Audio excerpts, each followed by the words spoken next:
ونستغفره ونؤمن به ونتوكل عليه ونعوذ بالله من شرور أنفسنا ومن سيئات أعمالنا من يهده الله فلا مضل له ومن يضلله فلا هادي له ونشهد أن لا إله إلا الله ونشهد أن محمدا عبده ورسوله صلى الله عليه وعلى آله وأصحابه وبارك وسلم تسليما كثيرا كثيرا. أعوذ بالله من الشيطان الرجيم. بسم الله الرحمن الرحيم. ومن أحسن قولا ممن دعا إلى الله وعمل صالحا وقال إنني من المسلمين. وقال عليه الصلاة والسلام لا يؤمن أحدكم حتى يكون هواه تبعا لما جئت به أو كما قال عليه الصلاة والسلام.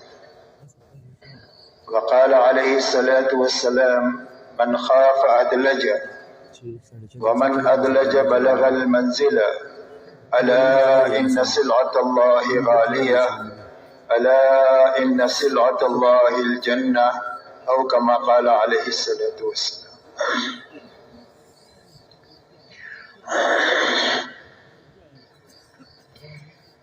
میرے محترم بزرگ اور دوستو، بات کے شروع ہونے سے پہلے چند باتیں اچھی طرح ہم سمجھ لیں تاکہ ان ساری مجالس میں بیٹھنے کا پورا نفع ملے. سب سے پہلی بات تو یہ ہے کہ ہر مجلس میں شروع سے لے کر اخیر تک رہیں تاکہ پوری بات کو سنیں، پوری بات کو سمجھیں. جب پوری بات سنیں گے اور سمجھیں گے تو ہی عمل پورا ہو سکے گا. اس لیے کہ ادھورے عمل پر پورا نفع نہیں ملتا جب تک عمل پورا نہ کیا جائے. اس کے لیے شروع سے لے کر اخیر تک رہنے کی نیت کریں. دوسری بات میرے دوستو یہ ہے کہ پوری بات کو جاگ کر سنیں. صبح کا وقت میں عام طور پر آنکھیں بند ہو جاتی ہے اور آنکھ بند ہو گئی تو کان بند ہو گئے.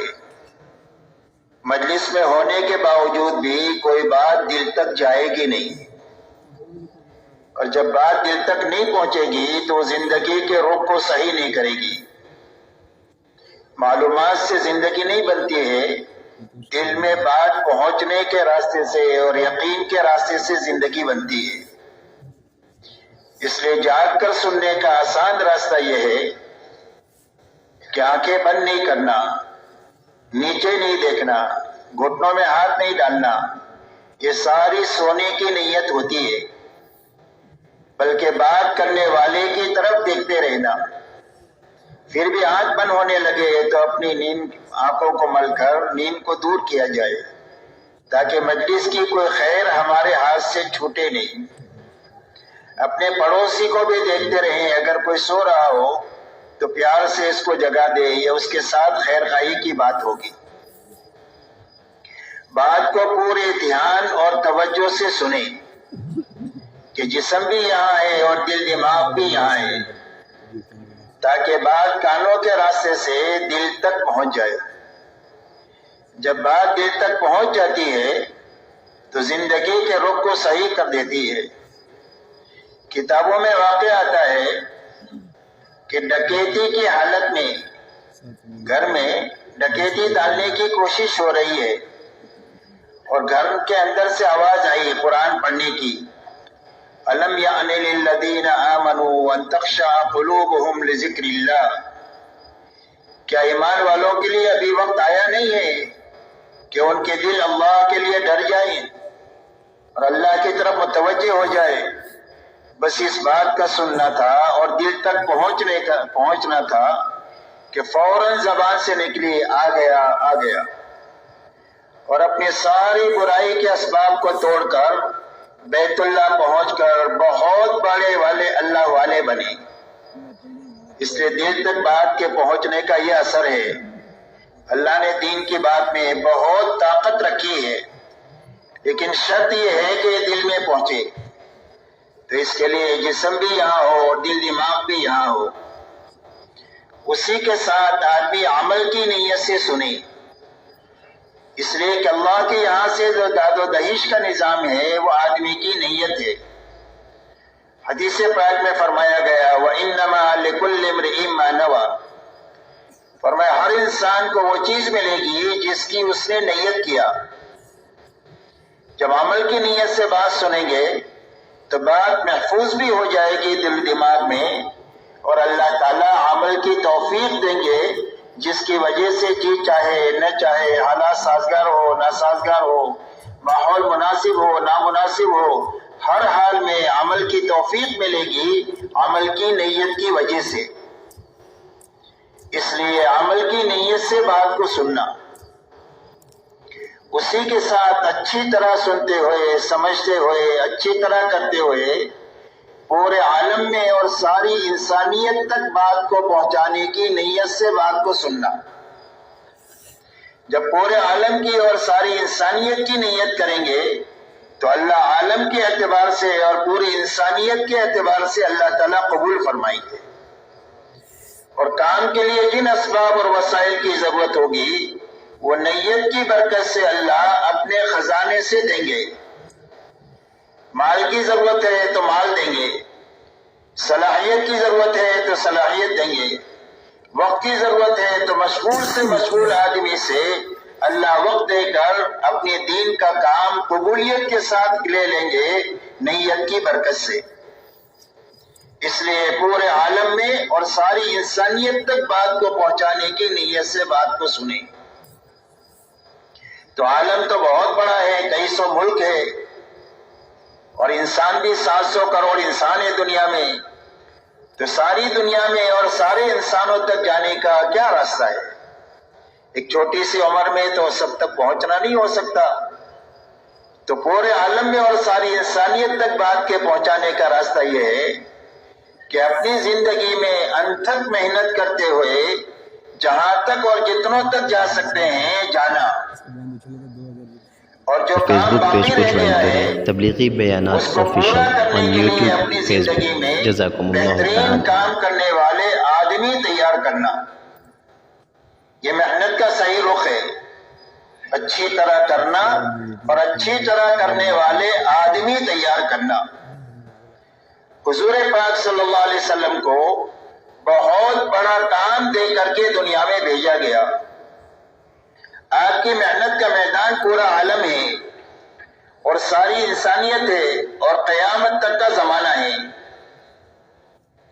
اب اتنے بڑے کام پر قابو پانے کے لیے آپ کو صرف 23 سال کا زمانہ دیا گیا کہ اس 23 سال کے عرصے میں آپ کو ایسا کام کا رخ اپنانا ہے کہ بات پورے عالم میں پہنچے اور ساری انسانیت تک پہنچے، اور دنیا کے ہر کچے پکے مکان تک یہ بات پہنچے، ایسا کام کا رخ آپ کو اپنانا ہے۔ تو حضور پاک صلی اللہ علیہ وسلم نے 23 سالہ دور نبوت میں بنفس نفیس انتھک محنت فرمائی، اور پورے حجاز میں آپ نے کام کیا۔ آپ کا لمبے میں لمبا سفر تبوک تک کا ہے، لیکن پورا عالم آپ کی محنت کا میدان ہے، تو آپ کی نیت پورے عالم کی ہے اور ساری انسانیت کی ہے اور قیامت تک کے زمانے کی ہے۔ تو آپ کی نیت کی برکت یہ ہے کہ دنیا میں قیامت تک جو خیر نظر آئے گی وہ آپ کی نیت کی برکت سے اور محنت کی برکت سے آئے گی۔ تو اس کے لیے آپ نے 23 سال میں حجاز میں کام کیا، لیکن پورے عالم کے کام پر قابو پانے کے لیے آپ نے 23 سالہ زندگی میں ایک بہترین صحابہ کا عملہ تیار فرمایا، سوالات صحابہ کا عملہ، کہ جن کی زندگی حضور صلی اللہ علیہ وسلم کی زندگی کا آئینہ تھی۔ اسی لیے صحابہ کے بارے میں پوچھا جاتا ہے کہ یہ کون لوگ ہیں، تو ان کا تعارف دو جملوں میں ہوتا ہے۔ ایک تو ان کا تعارف یہ ہے فرسان بالنہار و رہبان باللیل، فرمائے دن کے شہ سوار ہیں، دن کو گھوڑے کی پشت پر بیٹھ کر پوری دنیا میں پھر رہے ہیں، لوگوں کو اللہ کی پہچان کرانے کے لیے کہ اللہ کون ہے اور کیسے ہے، اللہ کی کیا شانیں ہیں، یہ انسانوں کو سمجھاتے ہیں۔ اور فرمایا راتوں کے یہ عبادت گزار ہیں، کانوا قلیلا من اللیل ما یہجعون وبالاسحار ہم یستغفرون، فرمایا راتوں کو یہ بہت کم سوتے ہیں اور آخر راتوں میں کر کے مٹ کے تھک کے اپنے آپ کو مٹا کر اللہ کے سامنے استغفار کرتے ہیں کہ اللہ جو کرنے کا حق تھا وہ ہم سے ادا نہیں ہوا۔ فرمایا بسام بالنہار وبکام باللیل، جن کو حشاش بشاش اللہ کے دین کا کام کرنے والے ہیں اور راتوں کو اللہ کے سامنے بہت زیادہ رونے والے ہیں۔ یہ آپ کی دو صفتیں بڑی تھی زندگی میں، وہ دونوں صحابہ میں منتقل ہوئی۔ آپ کا دین دعوت اور تعلیم کے لیے اللہ نے آپ کو داعی اور معلم بنا کر کے بھیجا تھا، تو دین کا اکثر وقت دعوت اور تعلیم پر خرچ ہوتا تھا، اور رات کا بڑا حصہ آپ کا اللہ کے سامنے کھڑا ہونے میں، اللہ کے سامنے آہوزاری کرنے میں، قرآن پاک کے پڑھنے میں خرچ ہوتا تھا، یہاں تک کہ آپ کے پیروں پر ورم آ جاتے تھے۔ یہ آپ کی رات ہے اور یہ آپ کا دن ہے، اور یہی دونوں چیزیں آپ کے عمل میں منتقل ہوئی، ان کا دن دعوت اور تعلیم میں اور ان کی رات اللہ کے سامنے عبادت میں۔ اس لیے میرے دوستو کام کا صحیح رخ یہ ہے کہ اچھی طرح سمجھ کر کام کرتے ہوئے اچھی طرح کام کرنے والے آدمی تیار کر کے مرنا، بانج بن کر کے آدمی نہیں مرنا چاہیے کہ زندگی بھر تبلیغ میں رہے اور ایک آدمی بھی نہیں بنا، یہ تبلیغی بانج پنا ہے، بلکہ اپنی زندگی میں کام کا بہترین عملہ تیار کر کے مرنا تاکہ اطمینان سے جی بھی سکے اور اطمینان کے ساتھ مر بھی سکے۔ اس لیے ان باتوں کو سامنے رکھ کر پوری بات کو سننا ہے، کیوں رہیں گے انشاءاللہ آخر تک۔ اللہ تعالیٰ قبول فرمائے۔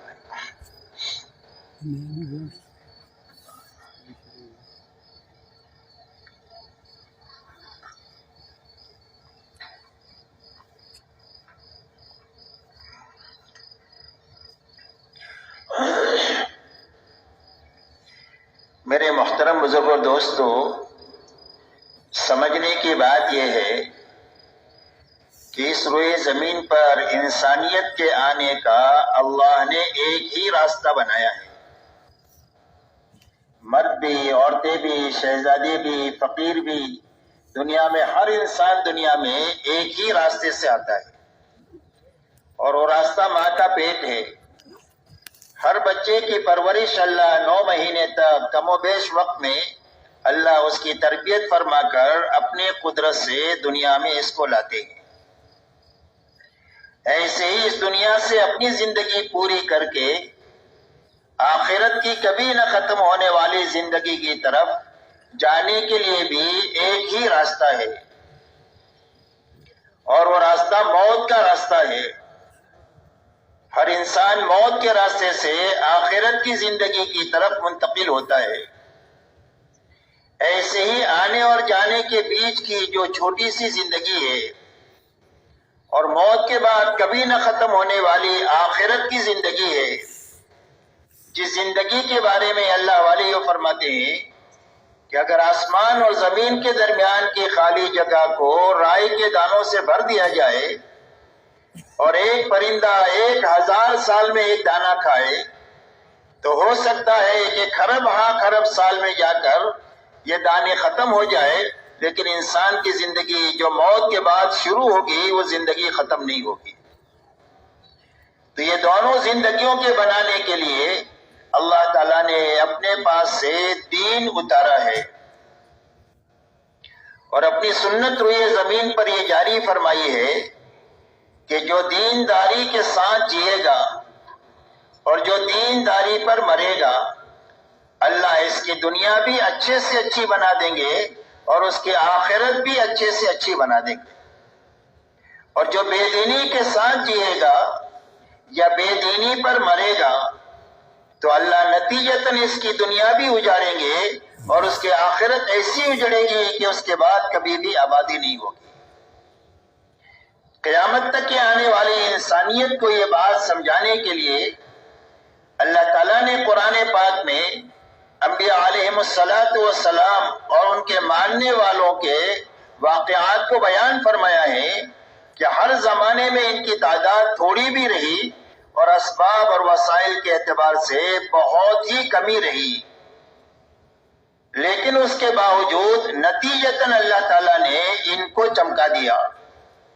بھلے کچھ دنوں ان کے اوپر تکلیف کے حالات آئے، لیکن نتیجے میں اللہ نے ان کو کامیاب بھی کیا، ان کو چمکا بھی دیا۔ اور نہ ماننے والے اور نبیوں کی مخالفت کرنے والے ہر زمانے میں دنیاوی اعتبار سے بڑے بڑے نقشوں کے مالک ہوئے۔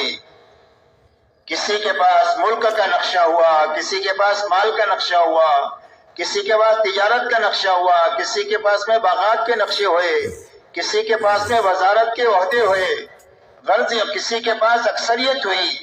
غرض یہ کہ بڑے بڑے ان کے پاس وسائل ہوئے، لیکن نتیجتاً اللہ نے ان کو اجاڑ دیا، اور آخرت کے اجڑنے کی نبی کی زبانی اللہ نے خبر دیا۔ اور قرآن پاک میں ارشاد فرمایا فَكُلًّا أَخَذْنَا بِذَنبِهِ فَمِنْهُمْ مَنْ أَرْسَلْنَا عَلَيْهِ حَاصِبًا وَمِنْهُمْ مَنْ أَخَذَتْهُ الصَّيْحَةُ وَمِنْهُمْ مَنْ خَسَفْنَا بِالْأَرْضِ وَمِنْهُمْ مَنْ أَغْرَقْنَا وَمَا كَانَ اللَّهُ لِيَظْلِمَهُمْ وَلَكِنْ كَانُوا أَنفُسَهُمْ يَظْلِمُونَ۔ اللہ جل شانہ فرماتے ہیں ان میں کے ہر ایک کی ہم نے پکڑ کیا، اور پکڑنے کی بنیاد کیا ہوئی؟ فرمایا نافرمانی والی اور گناہوں والی زندگی ہوئی، جس کی بنیاد پر ہم نے ان کی پکڑ کیا۔ ان میں سے کسی پر ہوا کے عذاب کو بھیجا، جس نے ان کو اکھاڑ کر کے ایک دوسرے کے ساتھ ٹکرا کر موت کے منہ میں لے لیا۔ کسی پر فرشتے کی صیحہ اور چیخ کو مسلط کیا، جس سے ان کے کلیجے پھٹ گئے۔ کسی کو زمین کے اندر میں دھسایا اور کسی کو پانی میں ڈبایا۔ اور اللہ فرماتے ہیں اللہ کسی پر ظلم نہیں کرتے ہیں، یہی لوگ ہیں جنہوں نے اپنی اللہ کی نافرمانی کر کر اللہ کے عذاب کا اپنے آپ کو مستحق بنایا۔ اس لیے بنیادی بات یہ سمجھنے کی ہے اور پوری امت کو اور امت کے راستے سے ساری انسانیت کو سمجھانی ہے کہ اللہ کے یہاں سے کامیابی کا ایک ہی راستہ ہے، اور وہ صرف دین کا راستہ ہے۔ رہا دنیا میں جتنے اسباب ہیں چھوٹے بڑے، جس میں لوگ اپنی روزی روٹی کی تلاش میں لگتے ہیں، یا دنیا میں جتنے حالات انسانوں پر آتے ہیں اچھے یا برے، ان اسباب اور حالات کا تعلق نہ تو کامیابی کے ساتھ ہے نہ تو ناکامی کے ساتھ ہے، بلکہ ان کے گزارے کے لیے ہے اور ان کے امتحان کے لیے ہے۔ اللہ ہر انسان کو چھوٹے بڑے سبب میں رکھ کر اور اچھے برے حالات سے گزار کر کے آزمانا چاہتے ہیں کہ ہر آدمی اللہ کے حکم پر چلتا ہے یا اپنی خواہش پر چلتا ہے، اپنے حال کو سامنے رکھ کر چلتا ہے یا حال پر اللہ کی طرف سے آنے والے حکم کو پورا کر کے چلتا ہے۔ اس کی آزمائش کے لیے اللہ حالات اور اسباب دنیا میں بنائے ہیں، اس لیے کہ دنیا میں جینے کے دو ہی راستے ہیں، تیسرا کوئی بھی راستہ نہیں ہے۔ ایک راستہ حکموں والا راستہ ہے جو نبیوں والا راستہ ہے، اور ایک راستہ خواہشات والا راستہ ہے، منمانی والا راستہ ہے اور جی چاہی والا راستہ ہے۔ اسی لیے اللہ تعالیٰ نے ان باتوں کو اچھی طرح سمجھانے کے لیے ہم سے جو پہلے لوگ گزرے ہیں، حضرت داؤد علیہ السلام اور حضرت سلیمان علیہ السلام کے پاس میں ملک کا بہت بڑا نقشہ تھا، اور اللہ نے ملک کے اس نقشے میں ان کو کامیاب کر دیا۔ اور فرعون اور نمرود کے پاس میں بھی ملک کا بہت بڑا نقشہ تھا، اللہ نے ان دونوں کو ملک میں رکھ کر اللہ نے ان کو ناکام بنا دیا۔ مال کا بہت بڑا نقشہ قارون کے پاس تھا، اس کے خزانے کی چابیاں ایک طاقتور جماعت اٹھایا کرتی تھی، آپ انداز لگائے اس کا کتنا بڑا خزانہ ہوگا، لیکن اللہ نے اس کو اس کے خزانے کے ساتھ زمین میں دسایا ہے، اور قیامت تک یہ دستہ ہی چلا جائے گا۔ دوسری طرف مال حضرت عبد الرحمن ابن عوف رضی اللہ تعالیٰ عنہ کے پاس تھا، اور اتنا زیادہ مال تھا کہ ان کے انتقال کے بعد جب وراثت کو تقسیم کیا گیا ہے وارثوں میں، تو سونے کی اینٹوں کو کاٹ کر تقسیم کرنے کے لیے کاٹنے والوں کے ہاتھوں میں چھالے پڑ گئے، لیکن اتنے بڑے مال نے حضرت عبد الرحمن ابن عوف کا نقصان نہیں کیا، بلکہ ان 10 صحابہ میں سے کہ جن کو اللہ کے نبی صلی اللہ علیہ وسلم نے دنیا ہی میں جنت کی بشارت دیا۔ اسی لیے فرمایا نعم المال الصالح للرجل الصالح، فرمایا حلال مال ہے اور نیک آدمی ہے تو کیا حرج کی بات ہے، اس لیے کہ اس حلال مال سے وہ کام کیے جا سکتے ہیں جو بغیر مال سے نہیں ہو سکتے ہیں۔ تو مال یہاں بھی ہے، مال وہاں بھی ہے، وہاں ناکامی ہے، یہاں کامیابی ہے۔ تجارت قوم شعیب کے پاس تھی، بڑی بڑی منڈی آئی، اللہ نے قوم شعیب کو تجارت میں اجاڑ دیا، اور تجارت مدینہ منورہ میں مکہ کے مہاجرین کے پاس بھی تھی، مہاجرین تجارت پیشہ تھی، اللہ نے ان کو تجارت میں چمکا دیا۔ باغات قوم سبا کے پاس تھے، اللہ نے قوم سبا کو باغات کے بڑے بڑے نقشوں میں رکھ کر اجاڑ دیا، نہ ماننے کی بنیاد پر۔ اور باغات انصار مدینہ کے پاس تھے، اللہ نے ان کو باغات میں رکھ کر چمکا دیا، اور اللہ نے ایسی برکت دیا کہ آج تک ساری دنیا مدینہ منورہ کی کھجوریں کھا رہی ہے۔ اس لیے بنیادی بات سمجھنے کی ہے کہ اللہ کے یہاں سے کامیابی کا کوئی بھی دنیا کا سبب نہیں ہے، اور کوئی بھی حال کامیابی ناکامی کے لیے نہیں ہے۔ اس کی مثال برتن کی ہے، اس پر کامیابی اللہ ہی کی طرف سے آئے گی اور ناکامی بھی اللہ ہی کی طرف سے آئے گی۔ کامیابی کے آنے کی بنیاد حکم کا پابند ہونا ہے، اور ناکامی کے آنے کی بنیاد خواہش پر اور اپنی منمانی پر چلنا ہے۔ اسی لیے دعوت اور تبلیغ کے راستے سے کسی کا کاروبار چھوڑانے کی محنت نہیں ہے، اور نہ کسی کو ایک حال سے دوسرے حال میں لے جانے کی محنت ہے، بلکہ یہ محنت اس بات کی ہے کہ ہر مسلمان اس محنت کے ذریعے سے اپنے اندر اتنی طاقت پیدا کر لے کہ جس سبب میں بھی ہے اور جس حال میں بھی ہے، اس سبب اور حال میں اللہ کے فرائض پر کھڑا ہونے کی طاقت پیدا ہو جائے، حرام سے بچنے کی طاقت پیدا ہو جائے، اور اللہ کے دین کی محنت کے تقاضے جس لائن کے جس وقت بھی آئے ان تقاضوں پر پورا کرنے کے لیے کھڑا ہونے کی طاقت پیدا ہو جائے۔ اس طاقت کے پیدا کرنے کے لیے دعوت اور تبلیغ کی محنت ہے، اس لیے کہ جس کام میں بھی آدمی اللہ کے فرائض کی ادائیگی کے ساتھ اور حرام سے بچتے ہوئے اور اللہ کے دین کی محنت کے تقاضوں کو پورا کرتے ہوئے چلے گا، اللہ تعالیٰ اس کے دین پر تو دیں گے ہی دیں گے، لیکن اس کے دنیا کے کام پر بھی اللہ اس کے بڑے بڑے انعامات دیں گے۔ اسی لیے آتا ہے حدیث پاک میں کہ ایک سچا اور امانت دار تاجر کل قیامت کے دن نبیوں کے ساتھ، صدیقین کے ساتھ اور شہداء کے ساتھ اٹھایا جائے گا۔ اس کی تجارت کی وجہ سے وہ آخرت میں اتنا اونچا مقام اس کو عطا فرمائیں گے، حکم پورا کرنے کی برکت سے، سچائی اور امانت داری کی وجہ سے۔ ایک کسان کھیتی کرتا ہے، جب تک کھیتی ہری بھری رہتی ہے وہ تسبیح کرتی رہتی ہے اور اس کا ثواب کسان کو ملتا ہے۔ اگر اس کھیت میں سے جانور دانا چگ جائے یا چور چوری کر جائے، فرمایا اس کے اوپر اس کو صدقے کا ثواب ملے گا۔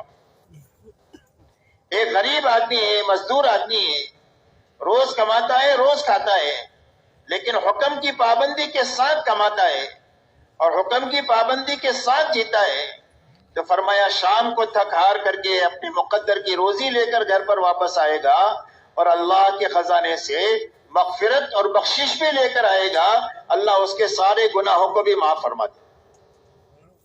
ایک حاکم حکومت کرتا ہے لیکن انصاف کے ساتھ کرتا ہے، اللہ کی مخلوق کے اوپر بھلائی، ہمدردی، خیرخواہی کے ساتھ حکومت کرتا ہے، تو فرمایا قیامت کے دن جو 7 آدمیوں کو اللہ تعالیٰ عرش میں جگہ دیں گے، اس کے اندر میں وہ حاکم ہوگا کہ جو حکومت انصاف کے ساتھ اور انسانیت کے ساتھ ہمدردی کے ساتھ کرے گا۔ اس لیے میرے دوستو، یہ محنت اس بات کی ہے کہ ہر فرد امت میں پورے دین پر چلنے کی طاقت پیدا ہو جائے، اس لیے کہ مسلمان کسی بھی حال میں ناکام نہیں ہو سکتا ہے، شرط یہ ہے کہ وہ دیندار ہو۔ اسی لیے حدیث پاک میں آتا ہے کہ دنیا میں 4 قسم کے لوگ ہیں۔ ایک قسم تو وہ ہے کہ جس کے نصیب میں اللہ نے مال لکھا ہے اور وہ مالدار ہے، اس لیے کہ مال کا تعلق محنت سے نہیں ہے، اور مال کا تعلق آدمی کی عقل سے بھی نہیں ہے، یہ بہت عقل والا ہے اس کے لیے مالدار ہے، یا یہ بہت محنت کر رہا ہے اس کے لیے مالدار ہے، بلکہ مال کا تعلق اللہ کی تقسیم سے ہے، اور اللہ تعالیٰ تقسیم کے اندر میں علیم بھی ہے اور حکیم بھی ہے، تو اپنے علم اور حکمت سے کسی کو کم دیتے ہیں، کسی کو زیادہ دیتے ہیں، کسی کے لیے کم ہی مفید ہوتا ہے، اگر زیادہ مال آ جائے تو سرکش بن جائیے، اور کسی کے لیے زیادہ مناسب ہوتا ہے اگر اس کے ہاتھ سے مال نکل جائے تو کفر کے قریب چلا جائے۔ تو اللہ انسانوں کی مصلحت کو سامنے رکھ کر اپنے علم اور حکمت سے کم زیادہ دیتے ہیں اللہ تعالیٰ۔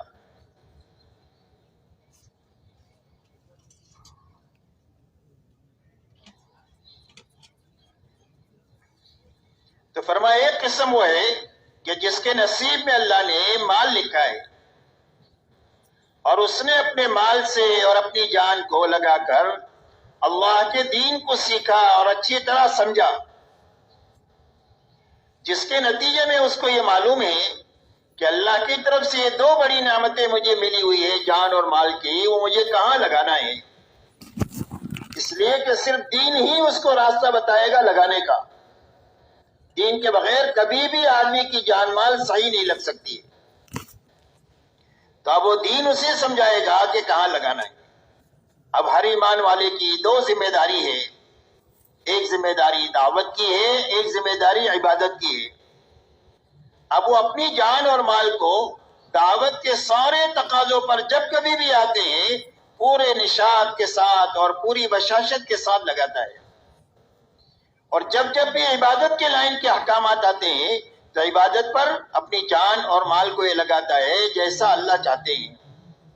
جب اللہ کی مخلوق کے ساتھ ہمدردی کا کوئی تقاضا آتا ہے تو اللہ کے مخلوق کے ساتھ ہمدردی میں، بھلائی میں، خیر خواہی میں، ان کے بوجھ کو ہلکا کرنے میں وہ اپنی جان مال کو لگاتا ہے۔ فرمایا دنیا میں ایک قسم یہ ہے۔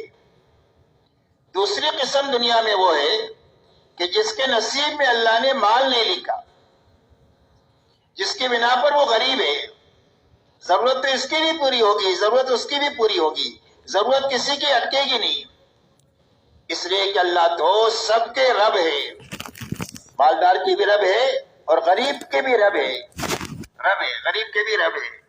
یہ ہو نہیں سکتا ہے کہ مالدار کو کھلائے اور غریب کو نہ کھلائے، صرف فرق اتنا ہے کہ مالدار زردہ پلاؤ لے گا یا چٹنی روٹی کھا لے گا، اور وہ بھی کھانے کا نظام صرف یہاں تک ہے، نیچے جانے کے بعد اس کو بھی گندگی بننا ہے، اس کو بھی گندگی بننا ہے۔ رہا انسان کے لیے جس طاقت کی اور قوت کی ضرورت ہے وہ زردہ پلاؤ سے بھی اس کو اتنی ہی ملے گی اور چٹنی روٹی سے بھی یہی ملے گی، اس لیے کہ کھانے میں اللہ نے طاقت نہیں رکھی ہے، قوت اللہ کے خزانے سے آتی ہے۔ تو اس لیے اللہ سب کے رب ہے، اس کی ساری ضرورتیں اللہ پوری کریں گے، فرق اتنا ہے ادنا اور اعلیٰ کا۔ لیکن اس غریب نے اپنی جان لگا کر کے دین کو سیکھ لیا اور سمجھ لیا کہ اس غربت میں اللہ سے بڑے بڑے انعامات کے لینے کا کیا راستہ ہے، اس لیے کہ دین کے سیکھنے کے لیے زیادہ مال کی ضرورت نہیں ہوتی ہے، اپنی جان لگانے کی ضرورت ہوتی ہے۔ ایک آدمی پورے دارالعلوم کے چلانے کا خرچ برداشت کرے، لیکن اپنی ذات سے بیٹھ کر اگر یہ سورہ فاتحہ نہیں سیکھے گا تو سورہ فاتحہ اس کو یاد نہیں ہوگی پورا دارالعلوم چلانے کے نتیجے میں۔ اس لیے جان لگانا کے ذریعے سے آدمی کی زندگی میں دین کی پختگی آتی ہے مال کے ساتھ بھی۔ تو اس غریب نے اپنی جان لگا کر کے دین کو سیکھا، اور پھر اب دین سیکھنے کے لیے پیدل چل سکتے ہیں، سواری تو ہماری راحت کے لیے ہے، پیدل چل کر کے چلتے ہوئے جماعتیں دین سیکھتی ہے، دعائیں سیکھتی ہے، فرائض سیکھتے ہیں، واجبات سیکھتے ہیں، 6 نمبر سیکھتے ہیں، آخرت کے اوپر حدیثیں ہیں اس کو سیکھتے ہیں، جنت جہنم کے حالات کو سیکھتے ہیں، اس لیے کہ سیکھنے کا راستہ پیدل کا بہت زیادہ ہے بنسبت سواری کے۔ اسی لیے پچھلے زمانے میں ایک مرتبہ ایک جماعت کی کارگزاری ہوئی، ان سے پوچھا گیا کہ تم نے 40 دن کے اندر میں کتنا خرچ کیا؟ تو پہلے زمانے کی بات ہے، شروع زمانے کی، تو جماعت نے یہ بتایا کہ ہر ساتھی کا چلے میں 2 روپیہ خرچ ہوا۔ کتنے روپے کا چلہ؟ 2 روپے کا چلہ۔ تو پوچھنے والوں نے یہ پوچھا کہ گاڑی کھڑی رہتی ہوگی مسجد کے سامنے جو آپ کو ایک جگہ سے دوسری جگہ منتقل کرتی ہوگی جیسے ابھی ہو رہا ہے، اور کھانے کے لیے روز دعوتیں ہوگی بستی والوں کی طرف سے۔ تو جماعت نے کہا ایک دن دعوت نہیں ہوئی، ایک دن گاڑی نہیں آئی، پورے 40 دن میں ہم پیدل چلے، تہجد پڑھ کر کے نکل جاتے تھے سیکھتے سکھاتے ہوئے، اور چند گھنٹوں کے بعد اپنی بستی میں پہنچ کر کے وہاں محنت کرتے۔ محنت کے بعد 2 بجے کے قریب 2 ساتھی طے ہوتے جو باغ میں جا کر امرود لے کر کے آئے، جو اس زمانے میں چند پیسوں میں امرود کی ٹوکری مل جاتی تھی۔ بولے سارے ساتھی بیٹھ کر کے یہ امرود کھا لیتے تھے، یہی دوپہر کا کھانا ہے، یہی ناشتہ ہے، یہی رات کا کھانا ہے۔ پورے 40 دن کیسے گزارے؟ ایک ٹائم امرود کھا کر کے، اور پورے 40 دن پیدل چل کر کے جو ہے وہ گزارے، لیکن بہت بڑا دین کا حصہ حاصل کر کے آئے۔ تو اب ایک آدمی غریب ہے لیکن اس نے دین سیکھا، تو اب جب یہ مالدار دیندار کو دیکھتا ہے کہ یہ تو اللہ کے دین کے تقاضوں پر اور اللہ کے دین کی محنت کے تقاضوں پر اتنا لگاتا ہے، اگر اللہ مجھے بھی دیتے تو میں بھی اتنا ہی لگاتا جتنا ہی لگاتا ہے۔ تو حدیث پاک میں آتا ہے فَكِلَاهُمَا فِي الْأَجْرِ سَوَاءٌ، فرمایا اس مالدار دیندار کو لگانے پر جتنا اللہ دیں گے، اس غریب کی اس تمنا پر، اس آرزو پر کہ میرے پاس ہوتا تو میں بھی لگاتا، اللہ اس کو بھی اتنا ہی اجر عطا فرمائیں۔ فرمایا تیسری قسم دنیا میں وہ ہے کہ جس کے نصیب میں اللہ نے مال لکھا، لیکن مال کے نشے میں آ کر کے اس نے دین کو نہیں سیکھا، دین کو پیٹ کے پیچھے ڈال دیا۔ اب اس کو معلوم ہی نہیں ہے کہ مال کہاں خرچ کرنا چاہیے، تو وہ اللہ کی نافرمانی میں، اللہ کی مخلوق کو ستانے میں اپنی جان اور مال کو لگا رہا ہے۔ فرمایا تیسری قسم دنیا میں یہ ہے۔ چوتھی قسم دنیا میں وہ ہے کہ غریب ہے، اس کے نصیب میں مال اللہ نے لکھا نہیں ہے، لہذا وہ غریب ہے، لیکن اس غریب میں جان لگا کر کے دین نہیں سیکھا، جس کی بنا پر اس کے دل کا جذبہ یہ ہے کہ اگر میرے پاس بھی مال ہوتا تو میں بھی ایسی عیاشی کرتا جیسے یہ مالدار بے دین کر رہا ہے۔ تو حضور پاک صلی اللہ علیہ وسلم ارشاد فرماتے ہیں فَكِلَاهُمَا فِي الْوِزْرِ سَوَاءٌ، فرمایا وبال کے اعتبار سے یہ دونوں برابر ہیں۔ جو پکڑ اور عذاب اس مالدار بے دین کا ہوگا، وہی غریب کا اس اندر کے دل کے جذبے کی وجہ سے اس کی بھی وہی پکڑ ہوگی۔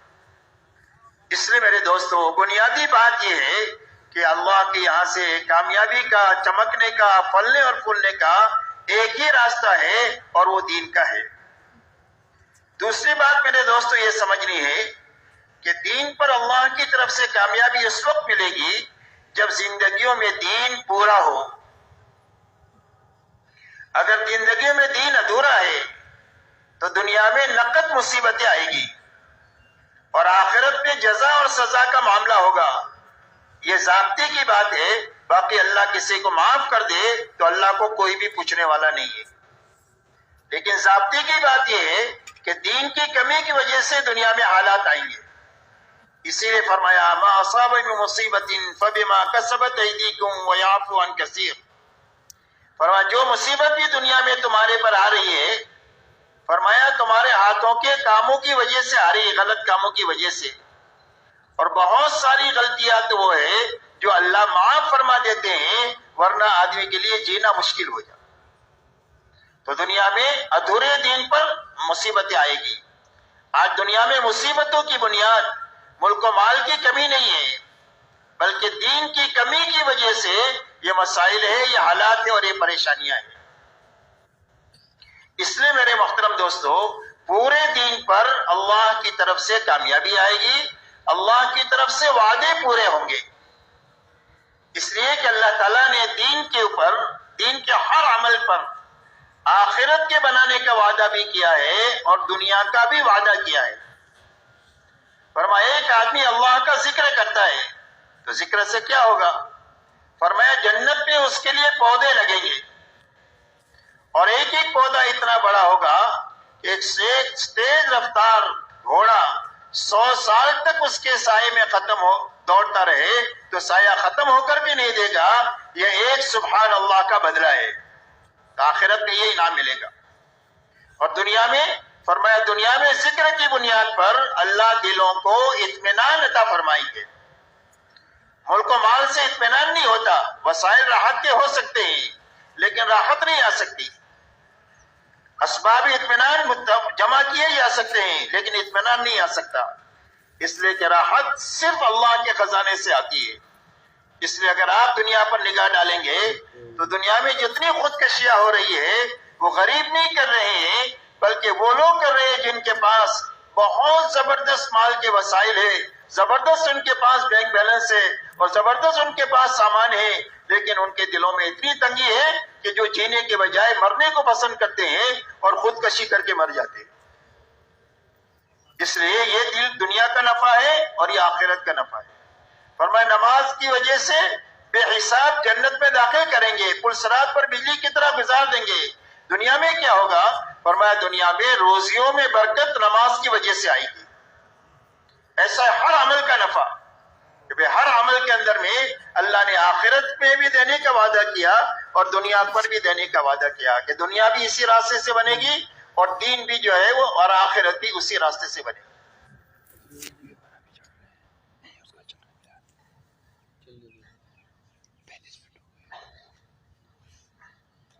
اس لیے سمجھنے اور امت کو سمجھانے کی بات ہے، اس بات کی محنت ہو رہی ہے کہ ہر فرد امت میں اتنی طاقت پیدا ہو جائے کہ اللہ کے ہر حکم پر چل جائے، اللہ کے ہر نافرمانی سے بچ جائے اور اللہ کے ہر دین کی محنت کے تقاضے پر کھڑا ہو جائے۔ اب پورا دین کے سمجھنے کا راستہ کیا ہے کہ پورا دین کیا ہے، اس کی نظیر اور مثال کہاں سے ملے گی؟ تو میرے محترم دوستو، اگر ہم یہ سمجھنا چاہتے ہیں کہ پورا دین کیا ہے تو اس کے لیے ایک ہی راستہ ہے کہ ہم حضور صلی اللہ علیہ وسلم اور صحابہ کی زندگی کو دیکھیں، اس لیے کہ قیامت تک کے لیے نمونہ اور حق کا معیار حضور پاک صلی اللہ علیہ وسلم کی ذات گرامی اور آپ کی حیات طیبہ اور صحابہ کرام کی جماعت ہے۔ اسی لیے فرمایا لقد کان لکم فی رسول اللہ اسوۃ حسنہ، تمہارے لیے حضور صلی اللہ علیہ وسلم کی زندگی میں بہترین نمونہ ہے۔ حضرت عبداللہ ابن مسعود رضی اللہ تعالیٰ عنہ فرماتے ہیں کہ جو کسی کی راہ چلنا چاہے وہ اصحاب محمد صلی اللہ علیہ وسلم کے پیچھے پیچھے چلے، اس لیے کہ یہ دلوں کے بہت پاک لوگ تھے، علم کے بہت گہرے تھے اور تکلفات سے بالکل پاک تھے۔ آپ سے پوچھا گیا حق کیا ہے؟ فرمایا ما انا علیہ واصحابی، فرمایا قیامت تک حق وہ ہے جس پر میں ہوں اور میرے صحابہ ہیں۔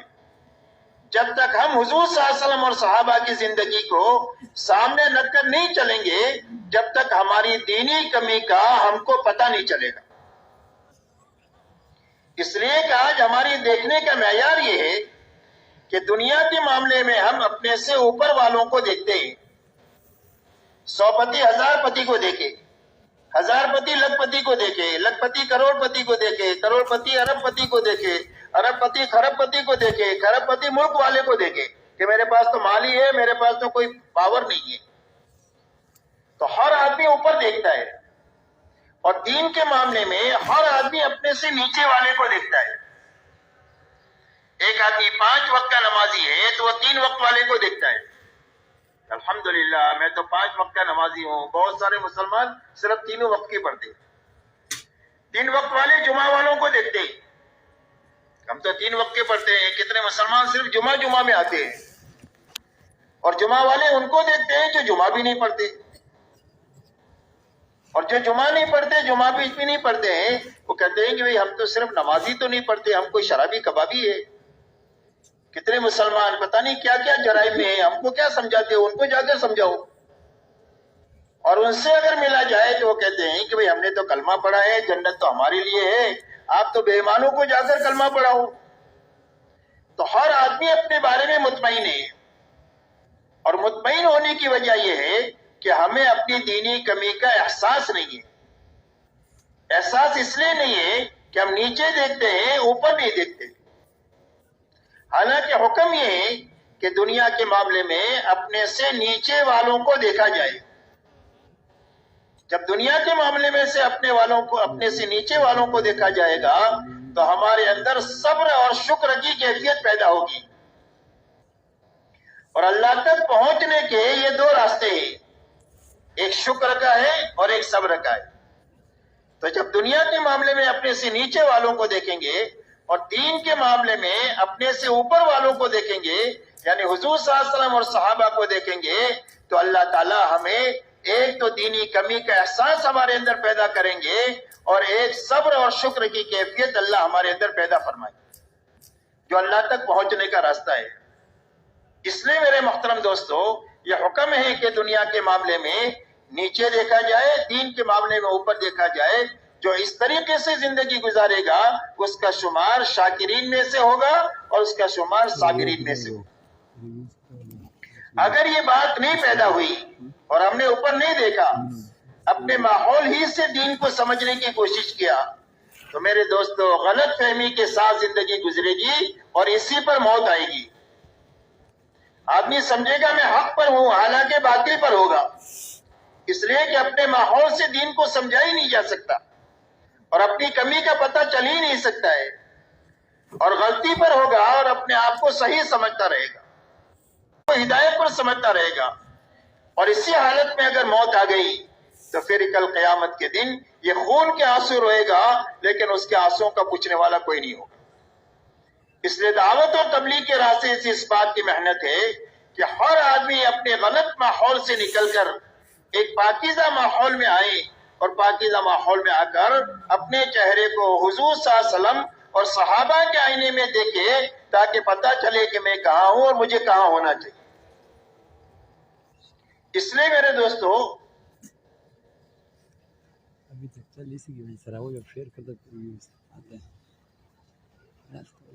اچھی طرح یہ ہمیں سمجھنا ہے کہ حضور صلی اللہ علیہ وسلم اور صحابہ کرام رضی اللہ تعالیٰ عنہ کی زندگی کی کیا بنیادیں تھی۔ آپ کی بنیادوں میں سب سے پہلی بنیاد یہ تھی لا الہ الا اللہ محمد الرسول اللہ۔ صحابہ فرماتے ہیں کہ ہم نے پہلے ایمان سیکھا اور اس کے ساتھ قرآن سیکھا، اس لیے کہ قرآن پر عمل کی جو طاقت ملے گی وہ ایمان کی طاقت سے ملے گی۔ 13 سالہ مکی زندگی میں ایمان کی محنت ہے، مغیبات کے تذکرے ہیں، اللہ کی قدرت کے اور خزانوں کے تذکرے ہیں کہ جس کے ذریعے سے اللہ کے حکموں پر چلنے کی طاقت پیدا ہوئی، اور جتنی طاقت پیدا ہوتی گئی اتنے اللہ کی طرف سے احکامات آتے گئے، اور جب طاقت پیدا ہوتے ہوئے اعمال آتے گئے تو وہ اعمال عمل میں بھی آتے گئے احکامات، اور 23 سال میں استعداد مکمل ہوئی، اور 23 سال میں قرآن کا اترنا بھی مکمل ہوا، اور 23 سال کے اندر میں قرآن پر عمل بھی مکمل ہو گیا۔ ان کے بارے میں آتا ہے کانو کتاب اللہ یمشون الارض، زمین پر اللہ کی چلتی پھرتی کتاب تھی۔ کسی سے پوچھا گیا تمہارا قرآن کہاں ہے جو آسمان سے اترا؟ تو ایک صحابی کی طرف اشارہ کیا کہ یہ ہمارا چلتا پھرتا قرآن ہے، یعنی قرآن میں اللہ نے جن چیزوں کے کرنے کا حکم دیا ہے وہ ساری چیزیں اس کی زندگی میں، اور ان سب کی زندگی میں جن چیزوں سے بچنے کے لیے کیا اس سے ان کی سب کی زندگیاں پاک ہے۔ جن صفات سے متصف ہونے کے لیے اللہ نے کہا ہے ان صفات سے یہ متصف ہے، جن صفات سے دور رہنے کا حکم دیا گیا ہے ان صفات سے ان کی زندگیاں پاک ہے۔ یہ قرآن پاک ہے جو زمین پر چل پھر رہا ہے۔ اس لیے سارے صحابہ کے بارے میں آتا ہے کانو کتاب اللہ یمشون الارض، فرمایا زمین پر اللہ کی چلتی پھرتی کتاب تھی۔ تو پورا قرآن عملی طور پر زندگی میں آنے کا اور دین کی محنت کے تقاضوں پر کھڑے ہونے کا سب سے پہلا راستہ یہ ہے کہ ہر ایمان والے کا کلمہ ٹھیک ہو جائے. اسی لیے فرمایا الایمان ما وقر فی القلب وصدقہ العمل. فرمایا ایمان کیا ہے؟ فرمایا ایمان یہ ہے کہ دل میں یہ بات راسخ ہو جائے. ایمان کا تعلق دل سے ہے. موت کے وقت میں آدمی کی زبان سے وہ بات نکلے گی جو اس کے دل میں ہے. اگر دل میں اللہ ہے تو اللہ نکلے گا، دل میں دنیا ہے تو موت کے وقت میں آدمی کی زبان سے دنیا نکلے گی. تو فرمایا ایمان وہ ہے جو دل میں راسخ ہو اور 24 گھنٹے کا عمل اس کے ایمان کی تصدیق کرے کہ یہ ایمان والا ہے. اس لیے کہ دنیا میں اللہ نے جتنے انسان بنائے ہیں سب ایک ہی جیسے بنائے ہیں. سب کے 2 ہاتھ ہیں، سب کے 2 پیر ہیں، سب کی 2 آنکھیں ہیں، سب کے 2 کان ہیں، سب ایک ہی جیسے بنائے ہیں. تو اس ایمان کا اور کفر کا پتہ کیسے چلے گا؟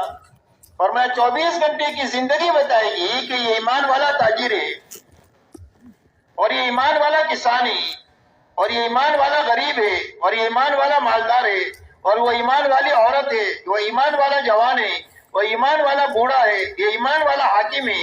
ان کی 24 گھنٹے کی زندگی بتائے گی کہ یہ ایمان والا ہے.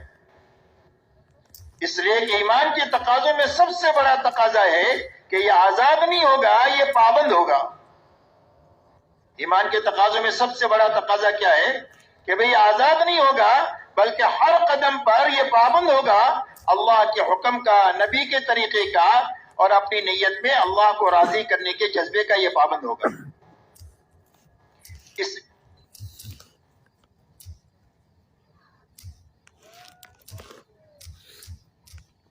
اس لیے میرے دوستو سب سے پہلی بنیاد لا الہ الا اللہ محمد رسول اللہ ہے کہ سب سے پہلے ہر انسان کا یقین یہ بنے کہ میری زندگی کے بننے کا تعلق ملک و مال سے نہیں ہے، ڈگری اور عہدوں سے نہیں ہے، چیزوں اور سامانوں سے نہیں ہے. اس لیے کہ ساری دنیا میں جتنی چیزیں ہیں وہ سب مخلوق ہیں،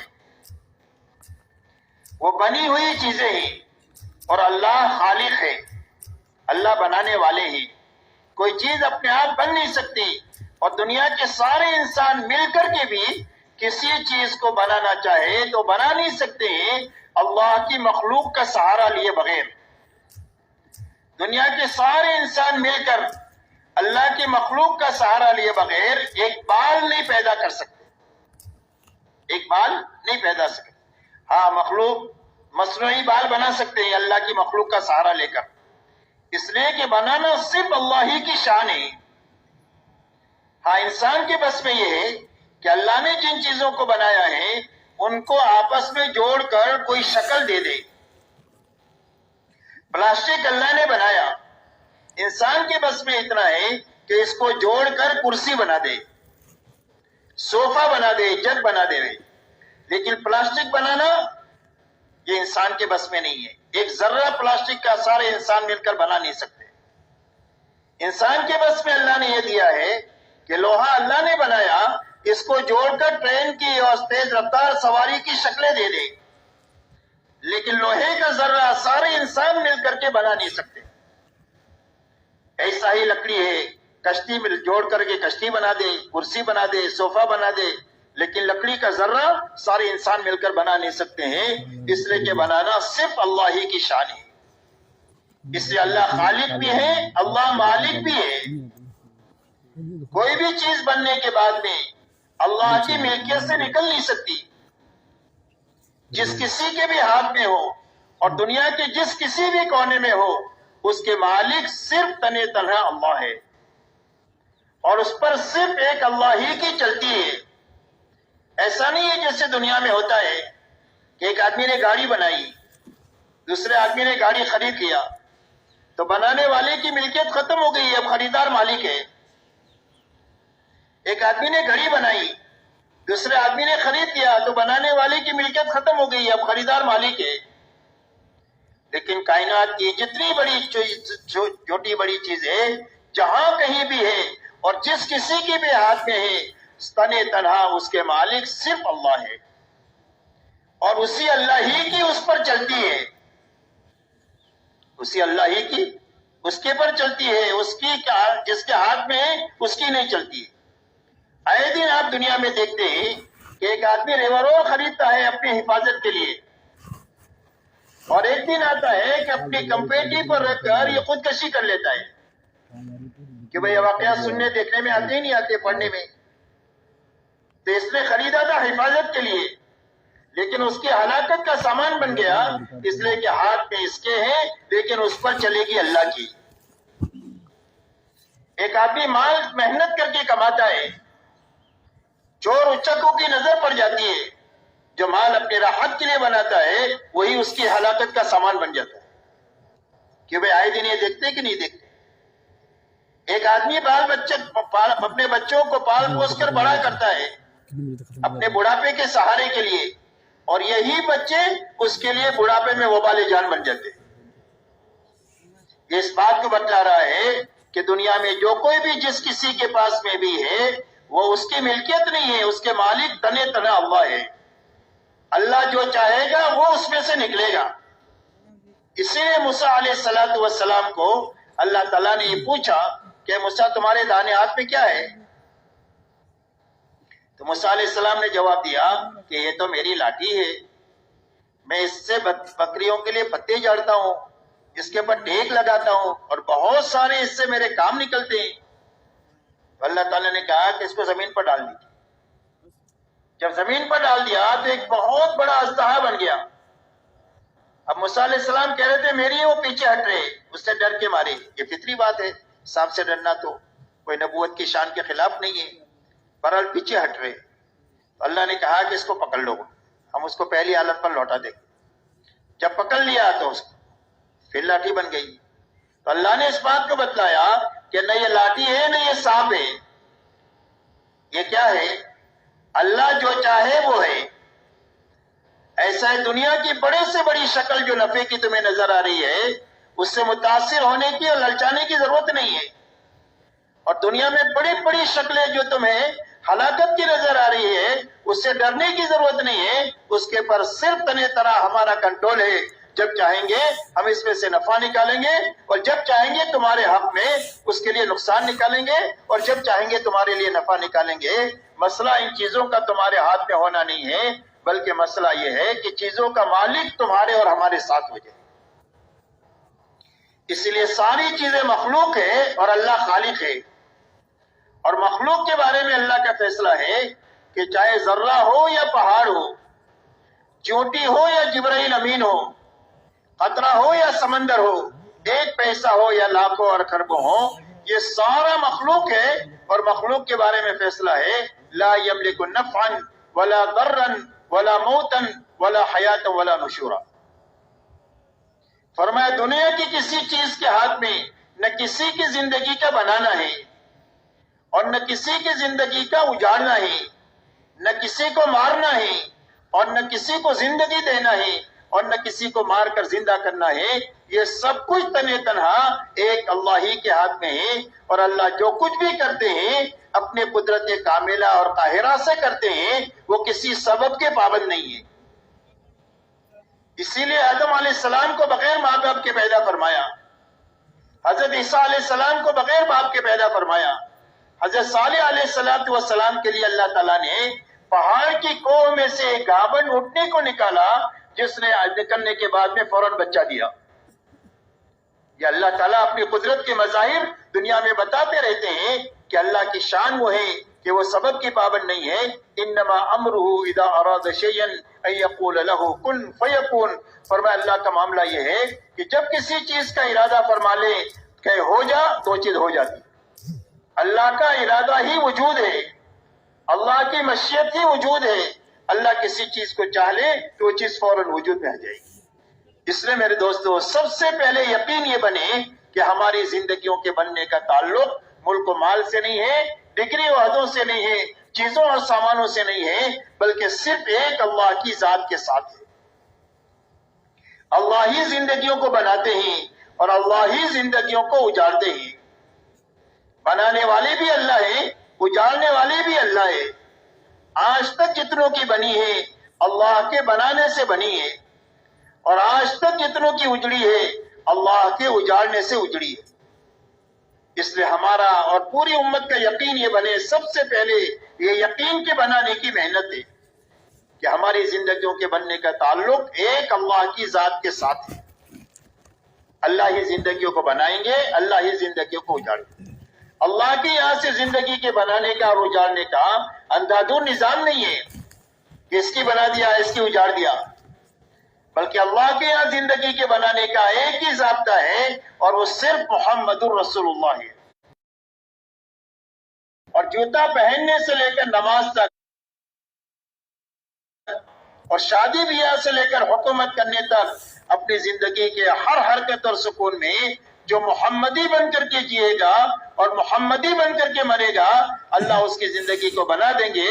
جھوپڑے میں ہے تو جھوپڑے میں بنا دیں گے، اور محل میں ہے تو محل میں بنا دیں گے، رعیت ہے تو رعیت کی بنا دیں گے، اور حاکم ہے تو حکومت کی بنا دیں گے۔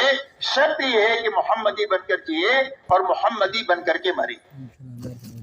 اس لیے کہ اللہ والا بننے کا شارٹ کٹ راستہ اور معمول راستہ، سارے خطرات سے محفوظ راستہ، یہ سنت والا راستہ ہے کہ جو آدمی اپنی 24 گھنٹے کی زندگی میں حضور صلی اللہ علیہ وسلم کے نقش قدم پر چلے گا اور آپ کی لائی ہوئی زندگی کے مطابق زندگی گزارے گا، اللہ اس کی زندگی کو بنا دیں گے اور اللہ اس کو اللہ والا بنا دیں گے۔ اللہ والا بننے کا راستہ کیا ہے؟ محمدی بننا، یہ اللہ والا بننے کا راستہ ہے۔ اسی لیے اللہ فرماتے ہیں قُلْ إِن كُنتُمْ تُحِبُّونَ اللَّهَ فَاتَّبِعُونِي يُحْبِبْكُمُ اللَّهُ۔ اے ہمارے نبی جی، آپ ہمارا شاہی فرمان انسانوں کو سنا دیجئے کہ اگر تمہیں اللہ سے محبت کا دعویٰ ہے تو اس کی دلیل یہ ہے کہ میرے پیچھے پیچھے چلو۔ کس کے پیچھے پیچھے چلو؟ حضور صلی اللہ علیہ وسلم کے پیچھے پیچھے چلو۔ فرمایا جب میرے پیچھے پیچھے چلو گے تو اللہ تمہیں اپنا محبوب بنا دے گا، اور جب تم اللہ والے بن جاؤ گے اتباع کے راستے سے تو اللہ تمہارا ہو جائے گا، اور جب اللہ تمہارا ہو جائے گا تو پورا عالم تمہارا ہے۔ اگر اللہ تمہارے ہیں تو پورا عالم تمہارا ہے۔ عالم کی ہر چھوٹی بڑی چیز آپ کی تائید میں، آپ کی موافقت میں، آپ کے کام آنے میں، آپ کے نفع پہنچانے میں استعمال ہوگی، آپ کو تکلیف پہنچانے کے لیے وہ استعمال نہیں ہو سکتی۔ اور اگر کوئی آپ کو تکلیف پہنچانے کے در پہ ہو جائے تو اللہ فرماتے ہیں من عاد لی ولیا فقد آذنتہ بالحرب، جو میرے ولی کو ستائے میں اس کے ساتھ میں اعلان جنگ کرتا ہوں۔ اسی لیے کتابوں میں واقع آتا ہے کہ ایک اللہ والے جا رہے تھے، سامنے سے ایک آدمی اپنی عورت کے ساتھ آ رہا تھا، اللہ والوں کے پیر کی ٹھوکر سے مٹی اڑی، اس عورت کے کپڑے پر آ لگے تو اس کے یار کو غصہ آیا، اس نے اٹھا کر ایک تماچا مار دیا اللہ والوں۔ مارنے والا دھڑام سے گرا اور مر گیا۔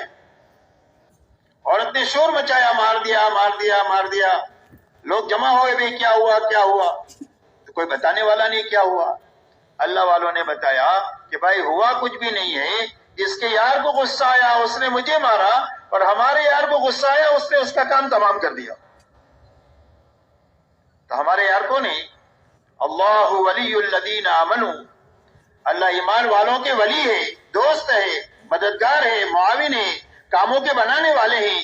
اللہ تعالیٰ ہر ایمان والا ولایت کے مقام تک پہنچ سکتا ہے، اور اس کے پہنچ جانے کا راستہ سنت کا اتباع ہے کہ جو سنت والی زندگی اپنائے گا اللہ تعالیٰ ایک تو سب سے پہلے سنت کا اثر یہ ہوگا کہ نیک لوگوں کے دلوں میں اللہ اس کی محبت ڈال دے گا، برے لوگوں کے دلوں میں اللہ اس کا رعب ڈال دیں گے۔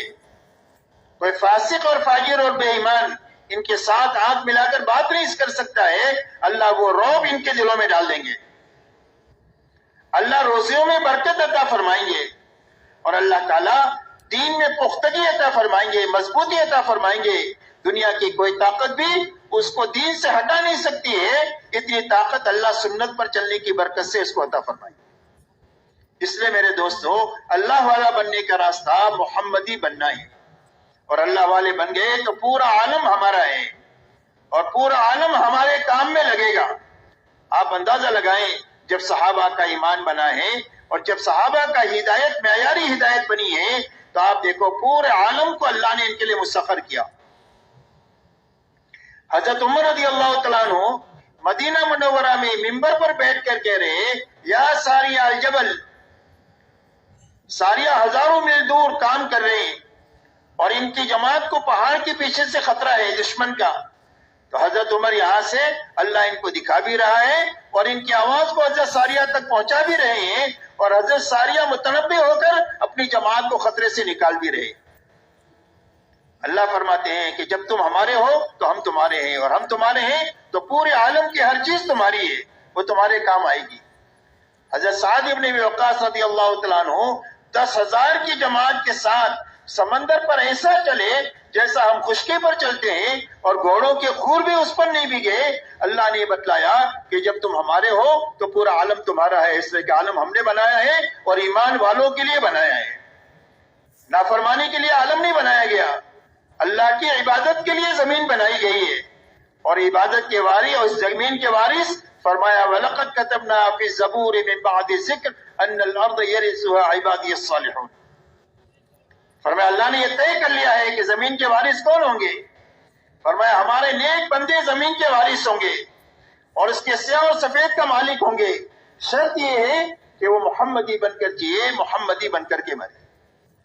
اسی لیے مدینہ منورہ میں ایک مرتبہ آگ نکلی تو حضرت تمیم داری رضی اللہ تعالیٰ عنہ سے کہا گیا کہ جاؤ اس آگ کو جہاں سے نکلی ہے وہیں دفن کر کے آ جاؤ. تو جس طرح جانور کو ہکالتے ہیں ایسا آگ کو ایسا ہکالتے تھے اور جہاں سے نکلی تھی وہاں پر اس کو جا کر کے پہنچا کر کے آ گئے. اور میں اللہ تعالیٰ نے جب تم ہمارے ہو تو ہم تمہارے ہیں اور ہم تمہارے ہیں تو عالم تمہارا ہے. اس لیے میرے دوستو سب سے پہلی بنیاد دعوت اور تبلیغ کی محنت میں اس بنیاد کو زندہ کرنا ہے جو 100% صحابہ میں اعلیٰ درجے پر زندہ تھی کہ جو ان کو فرائض پر کھڑا کی ہوئی تھی، حرام سے بچائے ہوئی تھی اور دین کے ہر تقاضے پر جب کبھی بھی آئے اس کے لیے ان کو کھڑا کرنے والی. اس لیے میرے دوستو سب سے پہلی محنت کلمہ بنانے کی محنت ہے. دوسری محنت میرے دوستو اس بات کی ہے کہ ہر فرد امت میں اللہ کی عبادت زندہ ہو جائے اور ہماری عبادتوں میں حقیقت پیدا ہو جائے. اس لیے کہ اللہ کے خزانوں سے لینے کا راستہ اللہ کی عبادت ہے. ایاک نعبد و ایاک نستعین، اے اللہ تیری ہی عبادت کریں گے اور تجھ ہی سے مدد لیں گے. کہ اللہ سے مدد لینے کا راستہ کیا ہے؟ فرمایا یا ایھا الذین آمنوا استعینوا بالصبر والصلاۃ. فرمایا اے ایمان والو اللہ سے مدد طلب کرو نماز کے راستے سے اور صبر کے راستے سے. اسی لیے اللہ سے لینے کا راستہ جو ہے وہ عبادت کا ہے کہ ہماری عبادت میں حقیقت پیدا ہو جائے. عبادت میں جانی عبادت بھی ہے اور مالی عبادت بھی ہے. جانی عبادت میں نماز اور روزہ ہے. سب سے پہلی محنت نماز کے بنانے کی محنت ہے، اس لیے کہ آدمی کی 24 گھنٹے کی زندگی اسی وقت میں بنے گی جب نماز بنے گی. اسی لیے اللہ والے فرماتے ہیں کہ نماز کی مثال زندگی میں ایسی ہے جیسے گھر میں روشن دان اور کھڑکی ہوتی ہے کہ گھر کا دھواں باہر جو جائے گا وہ یہیں سے باہر جائے گا.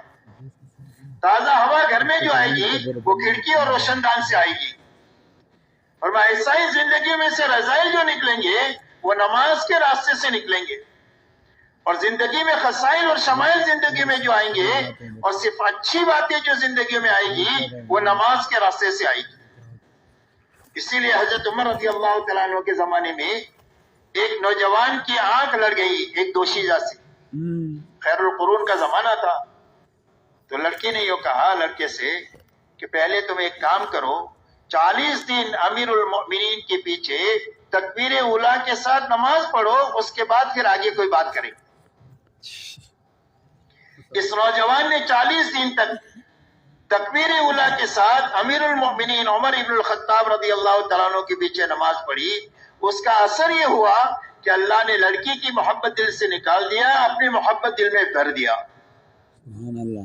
تو زندگیوں میں نکال لانے کا راستہ نماز کا ہے.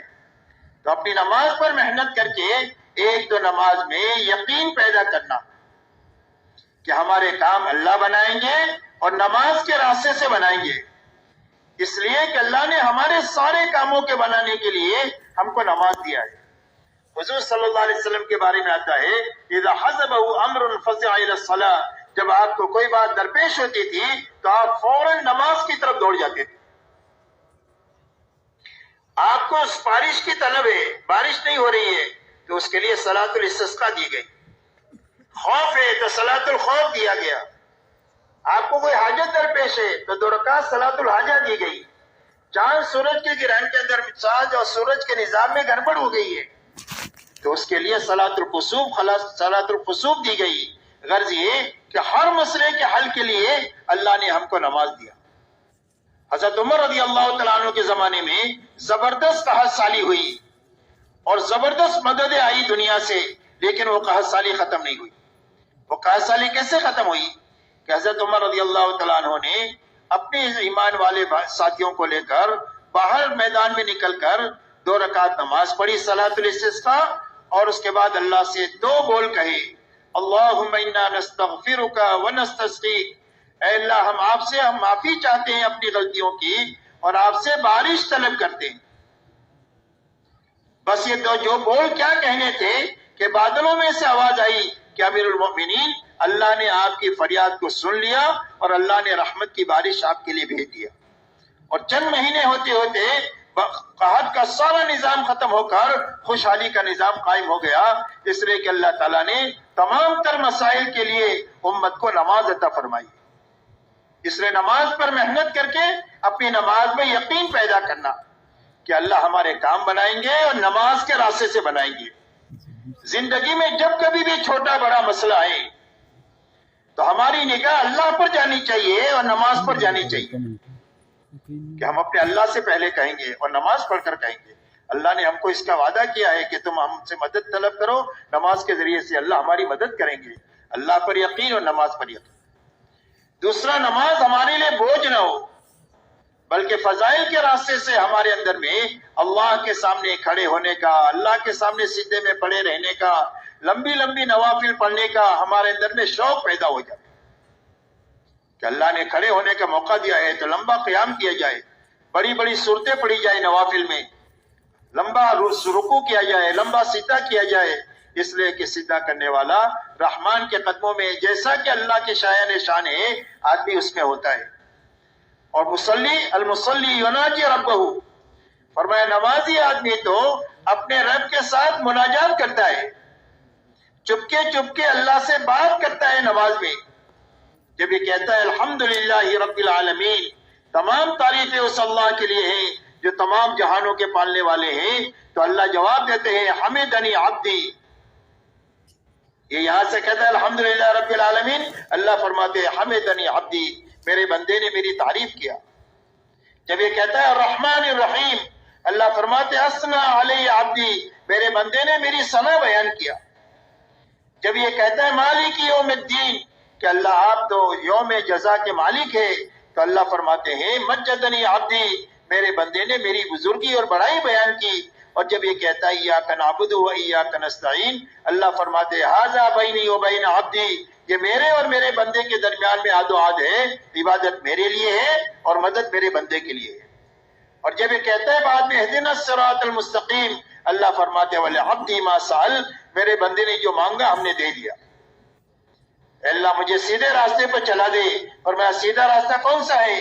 دنیا کا ہر آدمی سوچتا ہے کہ میں جو چل رہا ہوں وہ سیدھا ہے، تو اللہ نے صراط مستقیم کی تعین فرما دیا کہ صراط مستقیم کیا ہے. فرمایا صراط مستقیم وہ ہے کہ جس پر اللہ کا انعام ہوا وہ سیدھا راستہ ہے، اور جن کے اوپر اللہ کا غضب نازل ہوا اور جو گمراہ لوگ ہیں ان کا راستہ سیدھا راستہ کبھی نہیں ہو سکتا ہے.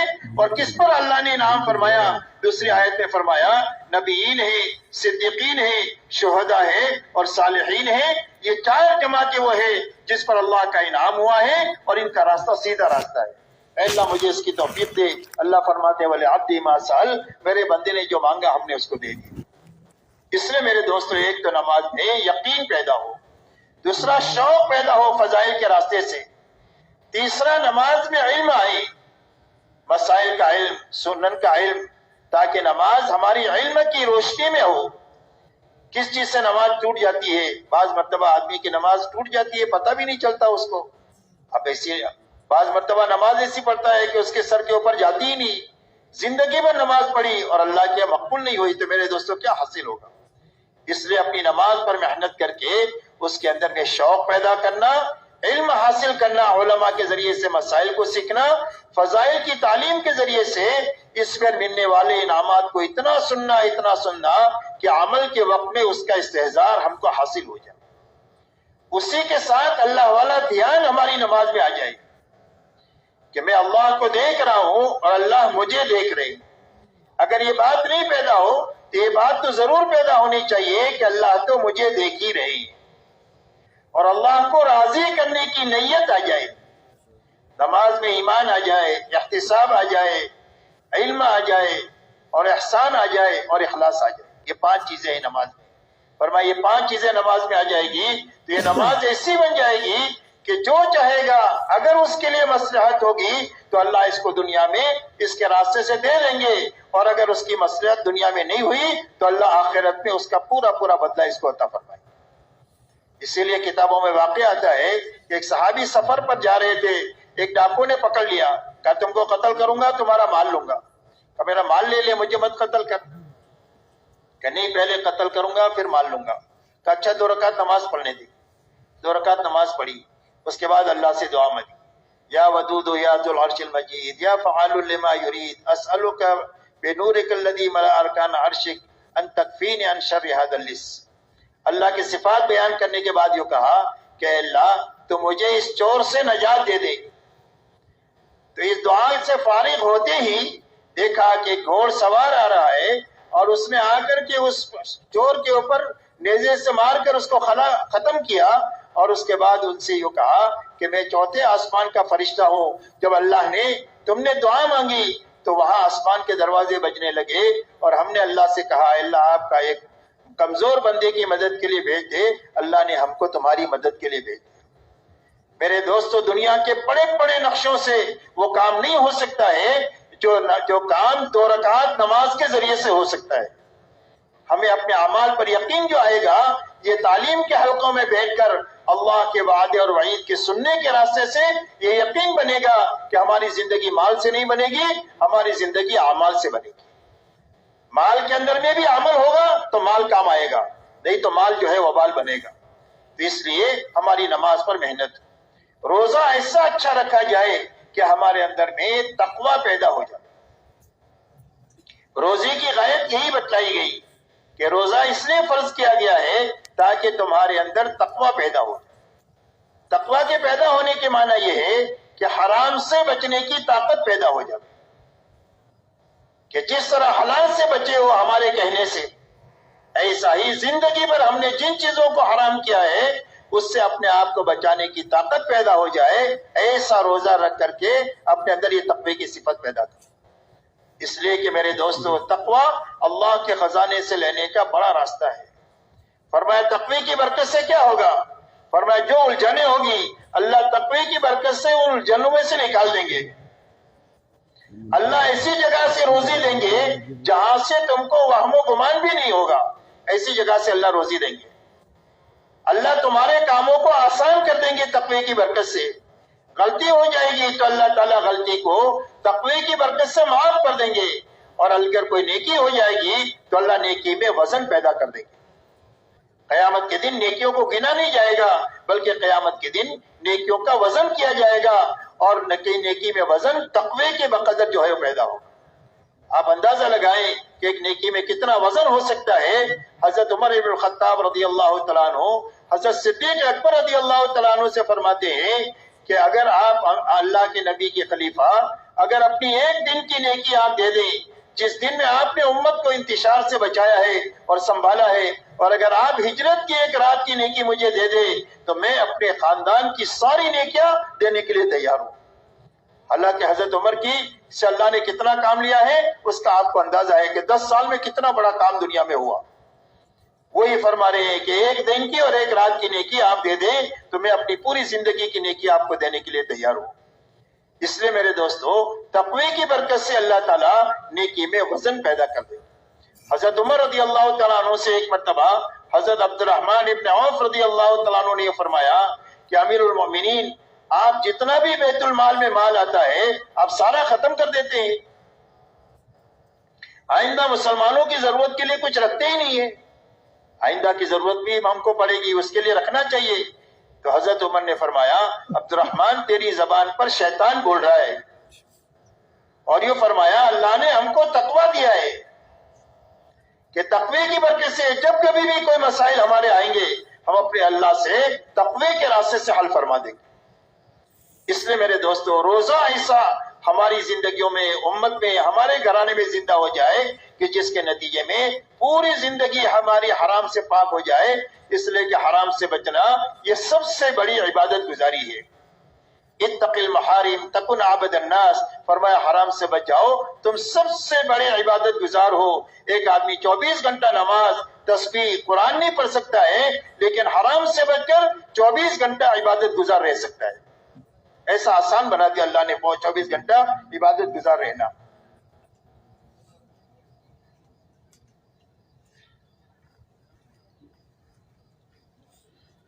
اسی کے ساتھ زکوٰۃ مالی عبادت ہے. جس کے پر زکوٰۃ فرض ہے ایسی خوش دلی کے ساتھ زکوٰۃ دے. آدمی سامنے والے کا اپنے پر احسان سمجھے کہ اللہ نے میرا فرض اس آدمی کے ذریعے سے ادا کرایا. مسجد قابل احترام ہے، وہاں فرض ادا ہوتی ہے ہماری نماز. ایسا ہی وہ مسلمان قابل احترام ہے کہ جس کے اوپر ہماری زکوٰۃ ادا ہوتی ہے. اس پر ہمارا احسان نہیں ہے بلکہ اس کا احسان ہے کہ اس نے زکوٰۃ کے راستے سے میرے مال کو پاک کیا. ایسی خوش دلی سے مال دینا کہ ہمارے دلوں کا بخل ختم ہو جاوے. اس لیے کہ بخل جہنم کا درخت ہے اور سخاوت جنت کا درخت ہے. مومن کبھی بخیل ہو ہی نہیں سکتا ہے، مومن کبھی بخیل نہیں ہو سکتا ہے. اس لیے کہ موجود کے ساتھ بخل یہ معبود کے ساتھ بدگمانی ہے کہ اللہ نے ابھی دیا ہے پھر کہاں سے دے گا.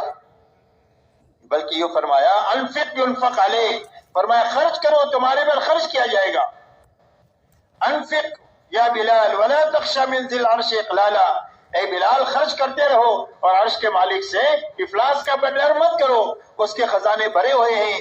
جب تم خرچ کرو گے اللہ کی مخلوق پر تو اللہ تعالیٰ اپنے خزانے سے تم کو دیتے رہیں گے، اور اتنا دیں گے کہ کھاتے کھلاتے تھک جاؤ اور صدیوں تک ختم نہ ہو. اللہ اپنے خزانے سے تم کو اتنا دیں گے صحیح خرچ کی بنیاد پر. خرچ کرنے سے مال کم نہیں ہوتا، اسی لیے فرمایا زکوٰۃ سے مال بڑھتا ہے. جو زکوٰۃ دینے والے ہیں یہ مال کے بڑھانے کا گر جانتے ہیں کہ مال کے بڑھانے کا راستہ کیا ہے. فرمایا مال کے بڑھانے کا راستہ زکوٰۃ ہے اور مال کی حفاظت کا راستہ زکوٰۃ ہے. جب مال کی زکوٰۃ نکل جائے گی تو مال محفوظ ہو جائے گا. چور چوری نہیں کر سکتا، ڈاکو ڈکیتی نہیں ڈال سکتا ہے، اور کوئی پانی اس کو ڈبا نہیں سکتا ہے، آگ اس کو جلا نہیں